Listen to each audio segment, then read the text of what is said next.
Welcome to another quarantine episode of Hey Mommy. Today we have a guest, Marlana Burch. Am I saying that right? Mm-hmm. Okay, Marlana Burch. And so we are super excited to have her today. Today we're talking about something that a lot of mothers have experienced, a lot of people are experiencing, and it's been a challenge to navigate. And so we want this podcast to be a source of encouragement, as well as a place where you can learn facts and things that you can actually apply to your life to help you navigate motherhood successfully. And so today we're talking about overcoming autism and helping parents to navigate that space. And so just a few facts about autism. In 2020, this year, the CDC recorded that approximately 1 in 54 children in the US have been diagnosed with autism. Um, and we're seeing that boys are 4 times more likely to be diagnosed with autism than girls. And so I know there are a lot of things that I've seen, that talks about, I guess, what leads to autism.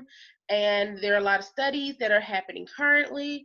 And I guess they're trying to determine if vaccines are the cause of this, or if it's diet, if it's hereditary, if it's genetics. And so today we just wanted to provide a real life experience of a mom who is currently experiencing or who is raising a kid who has autism. And so, yeah. I just want to come in for a second for two things. First of all, this chick we got on the show, I'm just telling you. Let me talk. Okay, first of all, first time face-to-face quarantine, right? Talking, right? She's amazing. Okay, totally made me feel super normal about all my abnormal parts of life. Like, absolutely. I'm talking about from marriage to self to like in 15 minutes. I said, oh shoot, we hit the jackpot with this one. Hey, mommy got a new friend. Right. Secondly, I have a 19-month-old who is tired of being in the house. You hear him? So I'm just letting y'all know what's going on this side. This is like a real motherhood story right now. It is. Okay. Just want to preface that. So, Marlana, you can kind of just hop in. Tell us about how all of this started for you. At what point did you identify, like, hey, I'm not too sure everything's okay? So I always preference in letting people know that I'm maybe a little different as an autism mom because by trade, I'm a behavior specialist.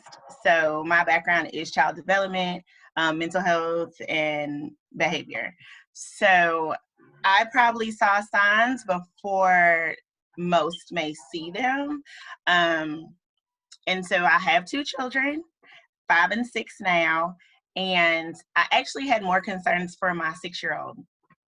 Around 13 months, we were actually paying more attention to him because he outwardly showed signs of challenging behaviors and some developmental delays. And so when my younger child, who's the one diagnosed with autism, Carter, was born when his brother was 16 months.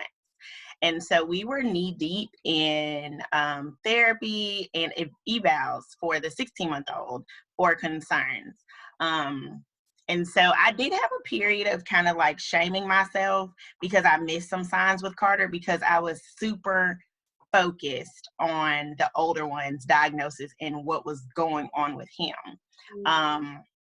And so Cadence, the older one, first was diagnosed PDD, preschool developmentally delayed, when he was about maybe like around 20 months. So in this time, I had an infant, Carter, and I just used to tell people he's perfect. I'm like, he doesn't cry. He does not, I'm like, he doesn't cry. He doesn't give us any problems. He sleeps good. Like, I just was like, he is such a perfect baby. Thinking back now, he was really showing signs at a young age of being on the spectrum. But at the time, I was like, he's perfect. He doesn't give us a hard time per se. And that's just kind of like the category I put it in. And I was just so focused on the older one. Like, he's flipping chairs. I call him Incredible Hulk. We used to call him Incredible Hulk and Wreck-It Ralph. I'm like, he's flipping chairs over in a 2-year-old room. Like, sir, what are you doing? Like, these people know what I do for a living. What are you doing? And so we were very focused on that. And when Carter was probably about 22 months, I started saying, okay, I no longer can say the reason why he's not talking, he's not attempting to form words, is because he's just chill. Like, that's what I was saying. Like, we see it a lot in parents because it's hard to accept that this person that you gave birth to is not like perfect per society. And so we categorize things differently. We do what we have to do to take, to accept it. Yeah. And I can remember when, goodness, he was maybe like 24 months or so.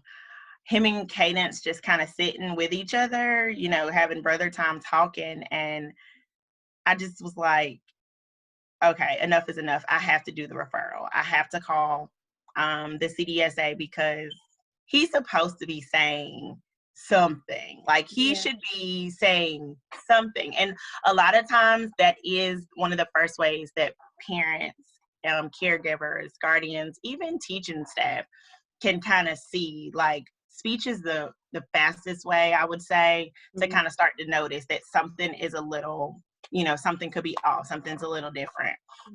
So I did a parent referral to the CDSA, and I tell people, you don't need a doctor, you don't need anybody. The CDSA takes parent referrals first and the quickest. Like, that's where they prefer it come from the parent, because the way that they provide therapy services is parent-driven coaching. Okay. So that's. Can you tell us what the CDSA, what that stands for? Goodness, I should. Children Developmental something Association. That's terrible. Okay. and I will go ahead and say, like, in my field, we are so bad about throwing out, letters, all the letters, and not even thinking about it. But like, if someone needed to get to it, they could just search like their local CDSA, infant, toddler, early intervention program. It's all the same. Okay. So, and let me say this: CDSA is younger than 3.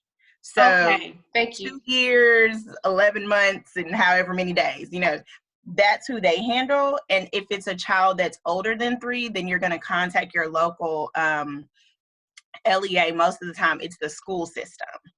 And that's who starts to do the evals for children over 3. Gotcha. And it's Children's Developmental Services Agency. There you go. Thank you. Yeah.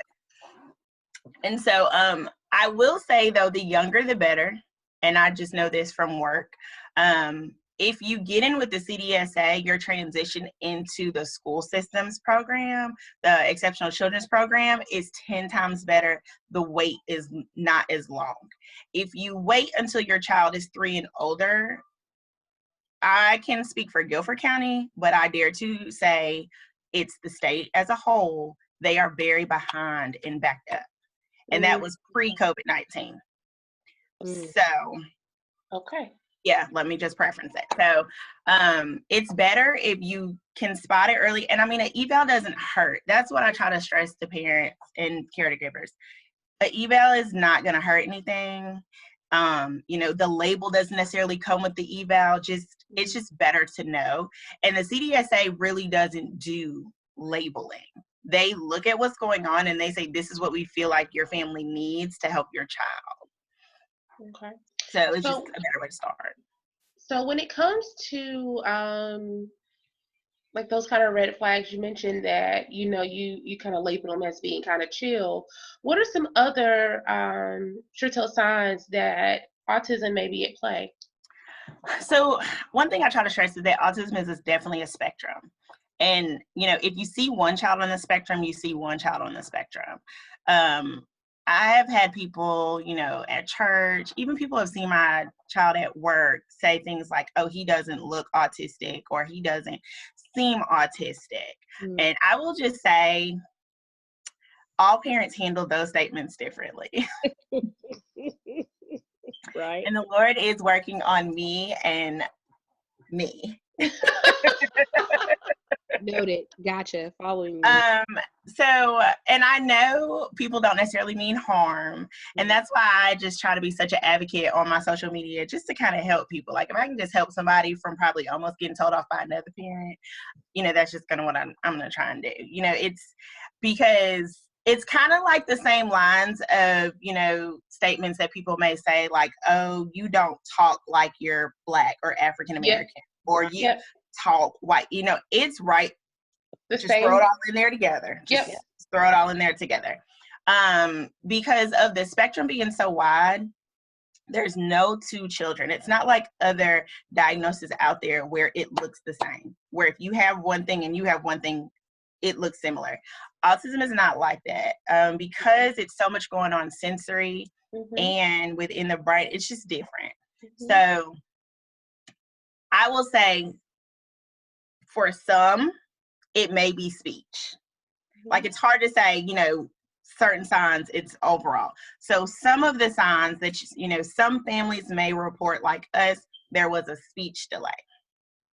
Some other signs that jump out a little bit more are stimming practices, and stimming are repetitive behaviors that children on the spectrum or individuals on the spectrum may do for different reasons, to calm themselves, or when they're anxious, when their emotions are changing, their outward behaviors may look different. So some people will say that their children flap per se, and it's what you're thinking is probably what it is. It's, the motion of like wings flapping of their hands. Gotcha. Jumping, like these really kind of low, not necessarily like low jumping, but really like a fast jump. I don't know, I really know how to describe it.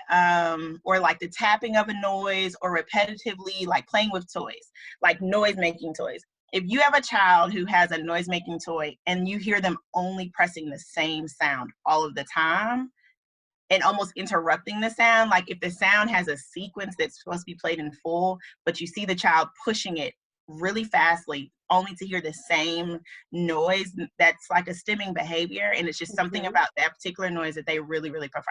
Gotcha. Lining up of objects is one.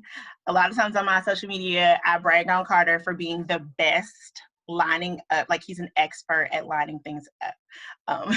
That's how we celebrate his uniqueness.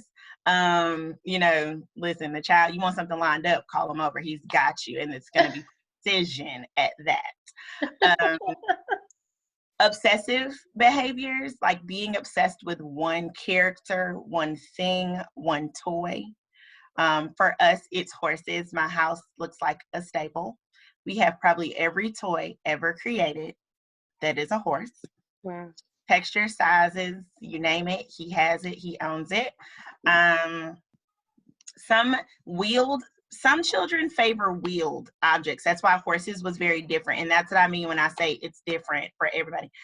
Typically, it's wheeled objects. Something about what it looks like to a child on the spectrum, seeing something spin, they're very obsessive with it. So a lot of times they prefer wheeled toys. One of my closest friends has a 9-year-old. He has every Hot Wheel known to man. Oh, wow. He loves them. So those are just kind of some of the things, like when I'm working with teachers, when I'm coaching a teacher, when I'm called to a classroom to lay eyes on a child. Those are some of the things normally that staff are calling me to come, and look at. Trying to think some more home. Food. I know that most young children are picky eaters. So that I'm not saying if your child's a picky eater, go get an eval. That's not what I'm saying.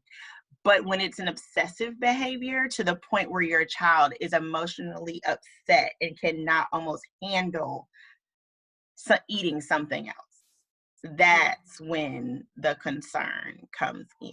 Like if they literally cannot handle it. Textures of clothing, tags. Like if there's a child who can't stand a shirt that has a tag, like just really upset about it. Preference, like currently, and it changes. Like I've never had an issue with Carter with clothing. That's never been an issue for us. I don't know if it's the disruption of the quarantine, but currently this child is only wearing blue jeans. Okay. So I'm enjoying the weather because when it gets hot, my child's gonna be hot. He prefers high top shoes or boots. But Carter's unique because I can get him to put on other shoes. It's some finagling, but he can take it. But not all children are like that. I have a friend, her son's a little older than Carter. He pretty much wears like Nike, like the dry fit stuff, like year round almost. That's where he is. You know, as they get older, I know I have worked with families or spoken with families. It's like preference of colors. Or like I know one mom, her son has like 40 of the same shirt. Literally, it's the same shirt. Wow. So there's kind of those obsessive behaviors that come into it. Okay. So yeah, it's kind of like in a nutshell what that could look like. Yeah. Okay. So when it comes to your journey, your experience to actually, I know you submitted the referral. Tell us what happened after that and what that process looked like for you. So because I had already had a child go through CDSA, I was fortunate. I requested, it doesn't always happen like this, but I kept my same service coordinator. A service coordinator is the person who connects the family to the individuals providing the service for the child. Okay. They also then check behind the service coordinator they check behind the therapist or those providing the service to make sure it's being done, and you know that that both parties or particularly the family is happy and pleased with it. So when Carter was a later referral for infant toddler. He was actually probably when everything was said and done, around he was about 30 months by then. Okay. He was almost 3. And I'll never forget when we had his, he only was receiving speech at the time. And about a month or so before your child turns 3, you have a transition meeting with the school system and the CDSA. And I worked with all these people. I knew these people. So I kind of felt like they were dancing around it. How did you handle that? I in the moment at first, like at the transition meeting, I didn't say anything. I let it ride. I let them do, because mind you, I had no thought of Carter being on the spectrum. I was still convinced that Cadence was being undiagnosed on the spectrum. Like he had been diagnosed with several things. Autism was not one of them, but if you stir in all the Cadence diagnoses, it's kind of a high functioning per se. And we really don't use those terms as much, high and low functioning. But he would probably fall into that category. So when they were talking to me, I never forget the lady at the time who's now retired over the Exceptional Children's Program for Guilford County said, well, we're just going to go ahead and do a full comprehensive. And I kind of saw her look across the table at our service coordinator, and I just kind of looked and I was like, oh, well, whatever y'all think is best. Like, I'm not a resistant parent. I just, at all, that's just not how I am. I'm very much an open book, even with their teachers. I was just kind of like, oh, okay. She's like, oh, because right now there's only speech, right? And she's like, well, we're just going to do a comprehensive. So when your child transitions from CDSA to the school system, they do their own set of evals. The school system psychologist, speech, everybody gets involved. So I'll never forget, Carter's eval came up for the school system, and it was about 3 weeks before his third birthday. And I took him to the initial, and he goes in this big room and he starts searching, and he's searching for horses.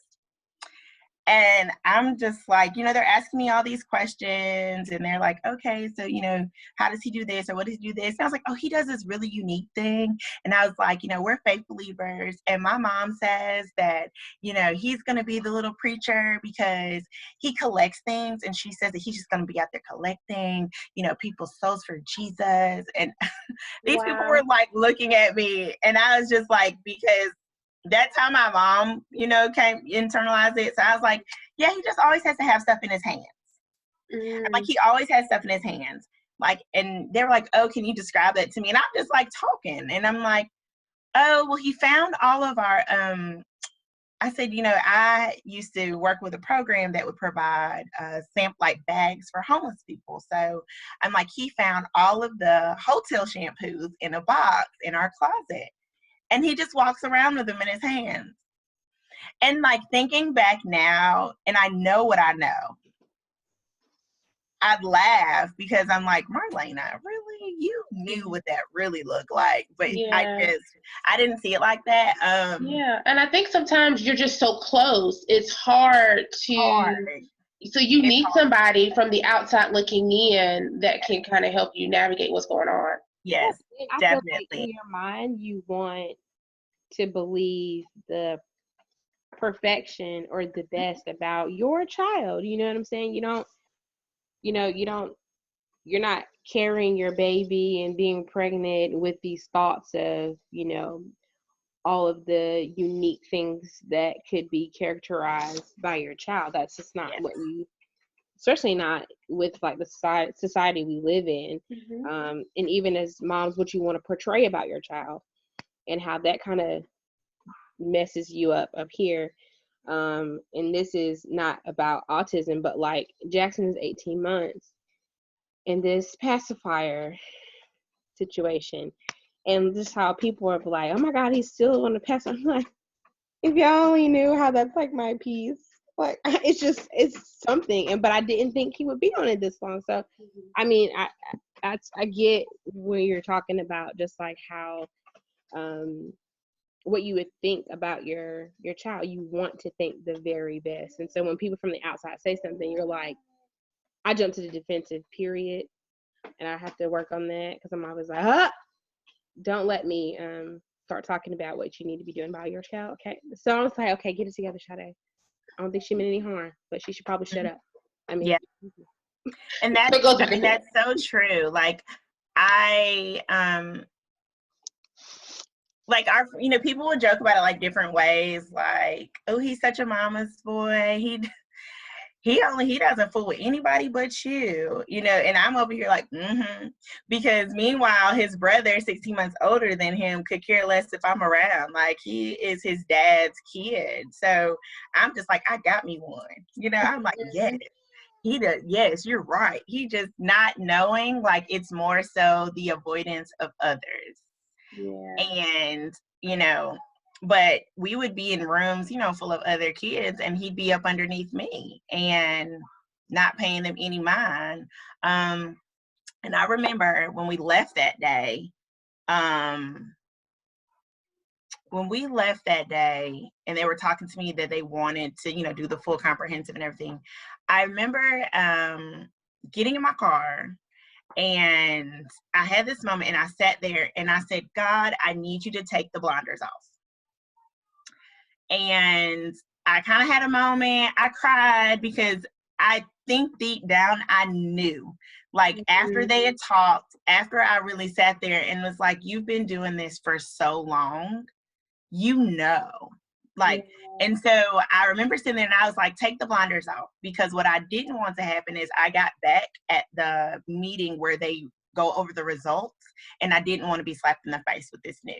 Right. And so I was like, Lord, this is it. Take them off. And so his birthday came up, and that's when it happened. And I really just feel like God answered my prayer, because I think it slapped me in the face at that like, boom. It was like literally like the difference between my glasses off and my glasses on. It was just like, wow. And so at his 3rd birthday, we do parties at the Park Place Center. And so, you know, there's tons of stuff to do. And we also typically bring a smaller bounce house in for younger kids. And so there's like all this stuff going on. My parents were there. My dad's personal assistant was there, and he just always messes with him. And so Carter came with horses in tow, because the horses went everywhere. Like, I had horses, like, even now, like, if you end up sitting next to us in church, they're going to be lined up on the floor. Like, there's a billion of them. Like, they go everywhere that we go. And that's one thing, too, I just think in general, parents have to be more comfortable with. Like, if your child, if it's something, I'm big on comfort. And if it makes your child feel better, I really, as a person, almost don't care what others think or what it looks like if there's peace. Like, I'm a big advocate of protecting peace, and I believe everybody has the right to protect their peace no matter how old they are. So his horses help him protect his peace. He's comfortable. Then that's what we're gonna do. And so he had his horses at his birthday party. There's all these kids running around, and my child is in the middle of the floor lining up his horses. And I remember sitting there and I said, there it is. Like, there it is, completely disconnected. He could care less about other kids. He refers to kids in his class as kids, like he's not a kid. He'll say, Mom, kids are sleeping. You see the kids? They're sleeping. And I'm thinking, you're supposed to be asleep, and you're a kid too. Like, he doesn't really see children. He prefers adults. And that's common as well. Because there's a social level that goes into autism. So socially, they may appear to be awkward. And you can see it when they're young too. Like, that's kind of what it looks like. Like, if you're in a room with other children and then there's this child that's off to the side playing by themselves. And so I just remember sitting in there, and I remember my dad's assistant taking one of the horses, hiding it, and he was like, I just want to see if he's going to notice it. And I'm like, y'all are getting ready to start something. Like, he's about to have a whole issue. And sure enough, he knew, like, that there was one missing. Because again, it's very obsessive for them. They know their stuff. They know what, they really know what's theirs. They know how they prepared it, lined it up, whatever. But at that birthday party, that's when, the blinders were taken off, and I saw Carter for the first time. Like, I'd been his mom almost 3 years that day. And I saw him for the first time. Like, I saw him. And when we went back about 3 weeks later at the meeting, and they handed me his deck 4, his deck 5, and I remember looking at it, and I was like, and I saw, it's kind of like that moment, like, dun, dun, dun, and at the top, I saw the letters AU, and I was like, well, okay, like, we're here. Like, this is where we are. And I just kind of think after that, we began the process, and the process for me was, I feel like, a little bit quicker. But we started to, grieve and mourn the dream, because we all have dreams of what our children are going to be. When you get pregnant, I feel like you write your child's whole life story instantly. So like instantly. Like, this is what, I did it for his brother. I knew he was going to be born in October. I was like, oh, I'm going to have him take the test. He's going into kindergarten early.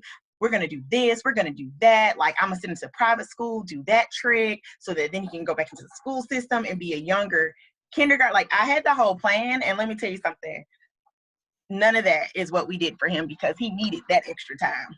Get his little life together before he went to kindergarten this year. And so it really was that moment, because it's the what if. That's the uncertainty of autism, because you don't know what end of the spectrum your child's going to end up on. You don't know what they're going to be able, you don't know what their end all is going to be. We have children. I don't think any of us plan to be parenting forever. Like, we expect our kids to leave the nest.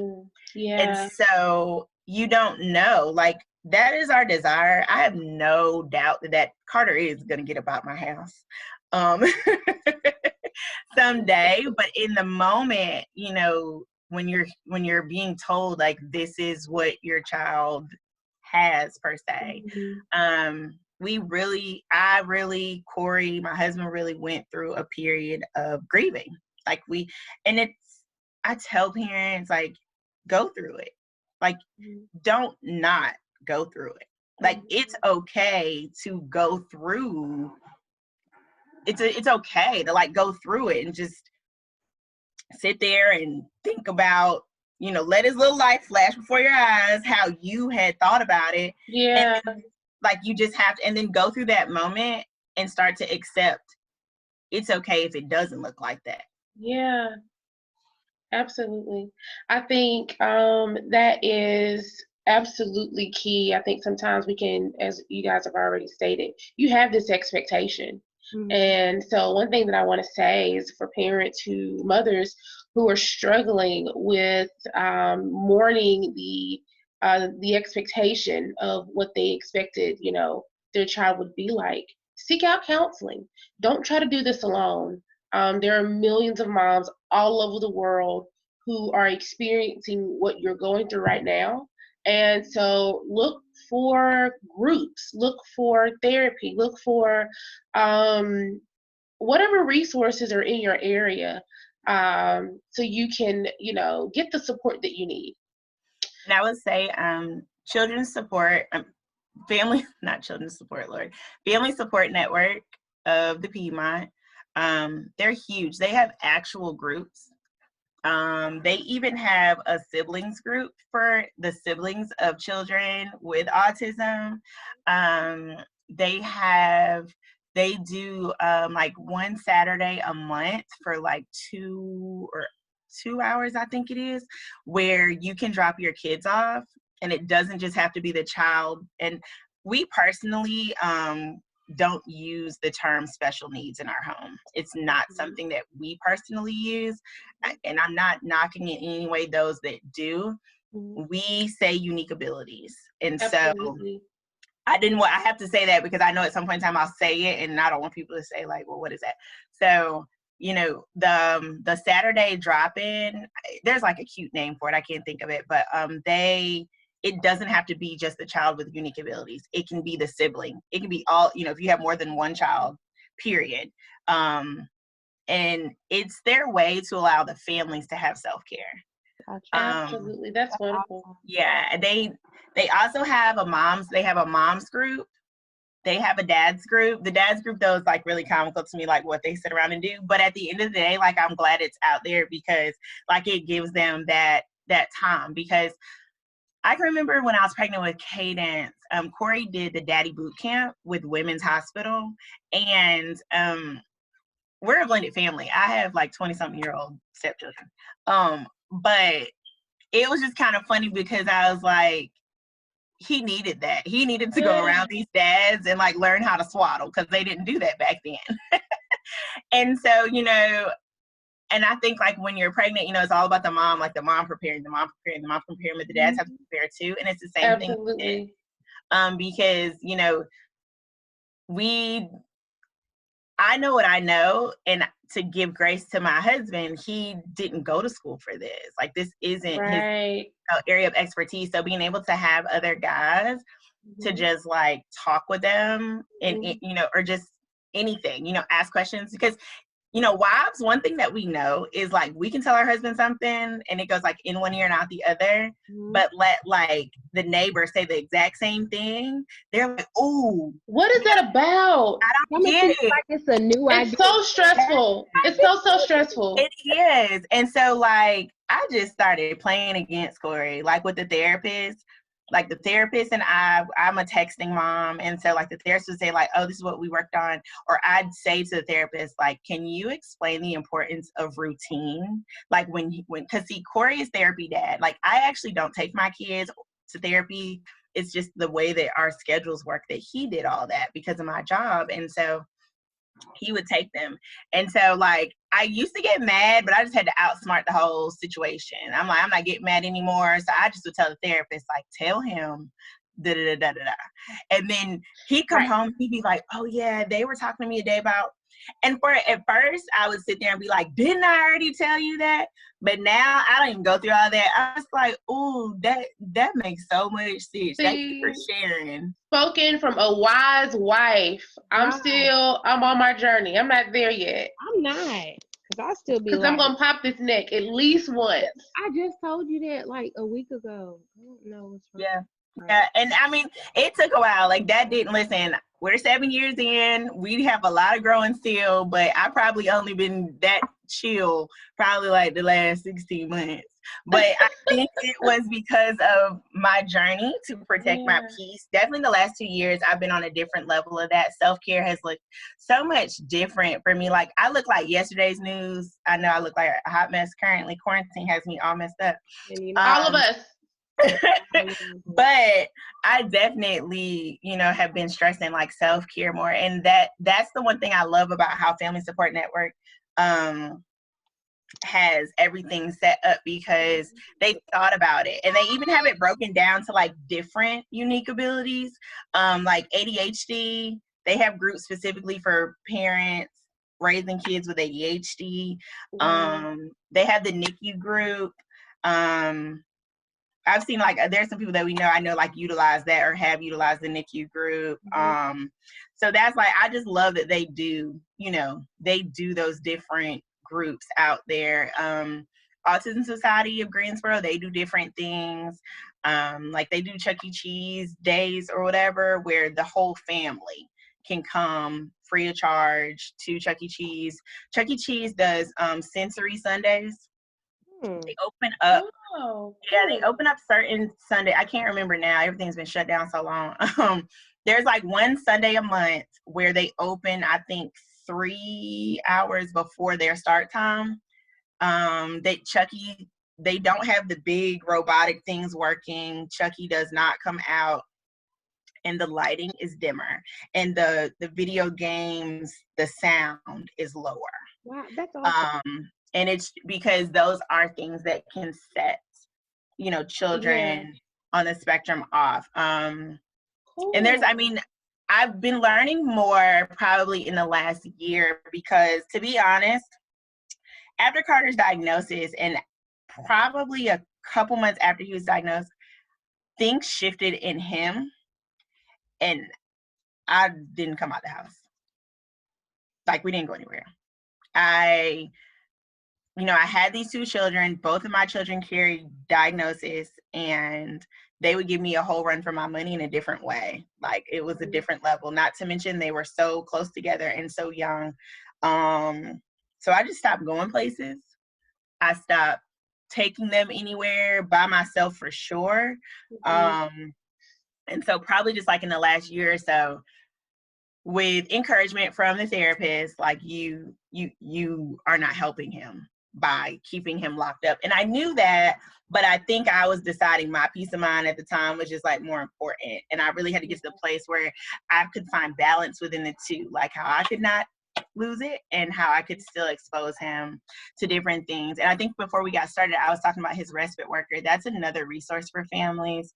The Sandhill Center, there you can contact them. Their 1-800 number is like 24 hours. You can do a parent referral or a self-referral to get a care coordinator.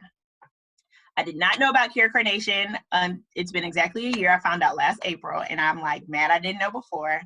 But Carter is recognized by the state as being disabled. So we do have SSI, Medicaid. That's it. That's a whole nother subject that we could probably talk about for families, that whole process and applying and all of that. And for families who are not in Guilford County or Greensboro, you can look up your, I think it's a local management entity company. It's whoever houses the Medicaid in your state or your city. Yes.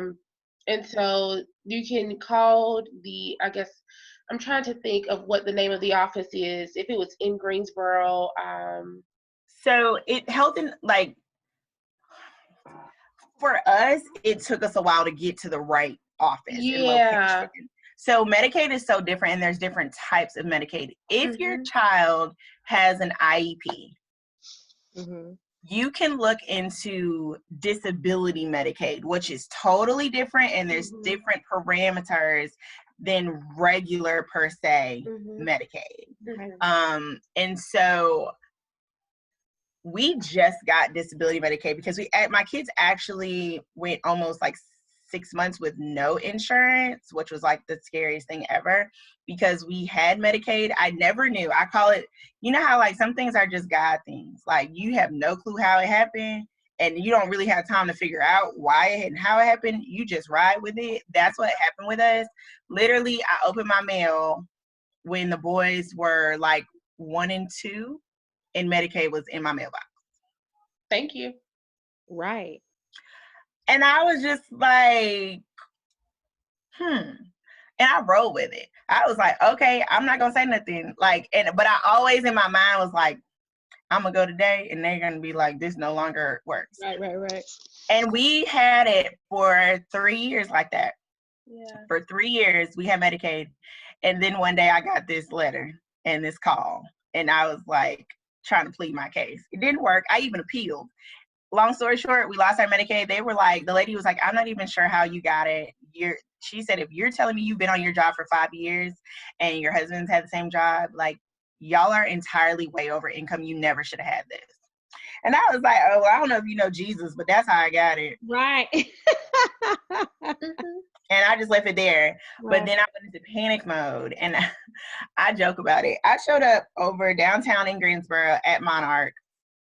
They probably want to check me in because I was like, I need to talk to somebody. My kids, he can't lose Medicaid. And I was like, I was frantic. I was freaking out when our appeal didn't go through because I know how important his therapy services are. Early intervention. And those things are expensive. Yes. Like it's not early cheap. Intervention is the key for success for children on the spectrum. The earlier they can start getting speech and OT, if that's what they say they need, and the more of it. Because the truth and the fact of the matter is what the school systems are going to offer is not enough for really what they need. And so Medicaid or insurance that can pay for private therapy services is key because they get extra. And it covers you in the summer months when the school is not in. That's a big thing too. When school gets out in June, if your child only receives therapy through the school system, they run the risk of having digression because they're going to go summer months of not having it. Yep. So we got on with Sandhills with care coordination and just like a whole new level of services opened up. And so Easter Seals provides respite, and we did all that through care coordination. I never knew how to get it set up, and it's crazy because in college I did respite. I worked for Maxim Healthcare, provided respite services, but I mean I worked for the company, so I never knew how the family got the services. And that's something when I am a part of some community groups where it's a lot of different agencies, we all come together. That's something that I bring to the table from the parent standpoint. I said, they diagnose your child and that's it. I said, they need to come with a pamphlet that says, call this, do this. And they absolutely should. Yes, but otherwise it's just trial and error. It is. And you just, some people don't have people, I had a girlfriend that had already started the SSI process. So she was kind of able to say like, we'll try this or do this. Because of my line of work, I kind of knew some things, but the SSI process was so foreign to me. I did not understand it. I didn't get it. And at first I didn't go after it because we didn't need the check per se. So I didn't understand like why even go that route until we lost Medicaid. And that's when I found out like, if I apply for SSI disability, Medicaid is directly attached to it. And so that's how we started that whole process, because at the end of the day, it was about the insurance and the services. Like Carter has to have, his services. And in our area, there are a lot of different things out there, but you just have to hear it from the right person, to start the process to get it. Right. And I just want to say that all of the service providers that she has mentioned throughout the course of the show, and I've written some of them down, but Marlana, we can get you to just like send those to us. We're going to put in the links in the comments below so that you guys can have access to it.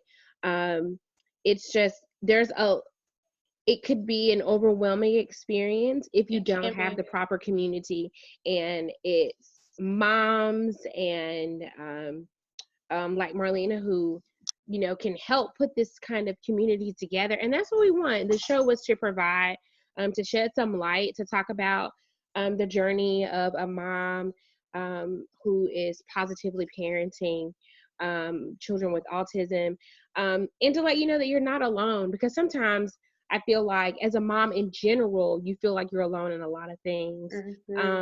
But especially when it comes to unique circumstances, you can probably feel even more alone. And that's not what we want. And that's what Hey Mommy is all about, is really to kind of provide that community for moms, no matter where you are in your motherhood journey. So first of all, thank you so much, Marlena, for all the information that you provided today. And it's a lot. I know it's a lot. It's a lot of information, and we'll definitely have to revisit with another show. Guys, if you have questions for her, Marlena, do you want to shout out your social network? I feel, and that's what I was gonna say too. Like, I'm an open book. Please inbox me. Like, don't be afraid. So on all social media outlets, Instagram and Snapchat, it's Sassy Wife. If you search sassy_wife, you'll find me. You can kind of find me on Facebook the same way, like if you just search hashtag Sassy Wife. But it's, on Facebook, it's Marlana Hawkins Burch, but you can pretty much, Sassy Wife is going to get you to me. And yeah, like, don't be afraid to ask questions. Honestly, there's like no question that I feel like I can't answer. And if I can't, I can direct, no matter like what state you're in. It happened to me a couple of months ago, and a lady was in Utah, and I just was like, I feel like I can get you to the right place, but it just might be called something different. And so, yeah, like, definitely reach out. I'm about as open as they come. And I, look around on my social media. I definitely share different things, not just in April. I do it year round. There's always things that I'm posting about, sharing.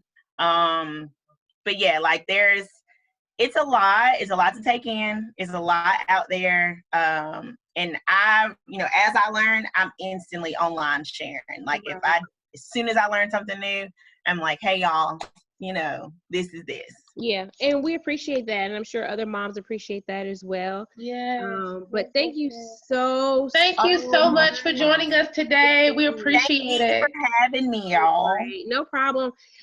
So yes, stay tuned, guys. We have some more shows coming down the pipeline, even in our quarantine state. This is for some moms, this is just sanity. I know that, me and our friend Rhea, we were like, okay, we got to get on. Can somebody I just need to see somebody's face. So take care of yourselves, mommies. We love you guys, praying for you guys. And if you need more information, check out the links below. Don't be afraid to reach out to us, to reach out to Marlena. We are a community of moms just trying to do this thing one day at a time. So, we'll see you guys next time. Bye. Bye.